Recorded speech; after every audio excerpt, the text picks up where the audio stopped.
Today, I'm announcing the launch of ALTO, the largest infrastructure project in Canadian history.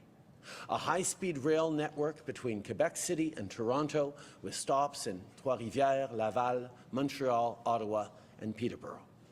It'll span 1,000 kilometers with 100% electric trains that will reach speeds of 300 kilometers an hour. A reliable, efficient, high-speed rail network will be a game changer for Canadians, slashing travel times by half, getting you from Toronto to Montreal in 3 hours. It'll stimulate our economy, strengthen the bonds between cities and our two most populous provinces, and reduce costs for businesses while improving their productivity and competitiveness. Ça va faciliter la mobilité de notre main-d'œuvre.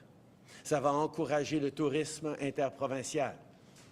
Plus de gens de Toronto vont pouvoir venir au Carnaval de Québec et plus d'amateurs de baseball de Montréal vont pouvoir aller voir une game des Blue Jays à Toronto en attendant le retour des Expos, bien sûr.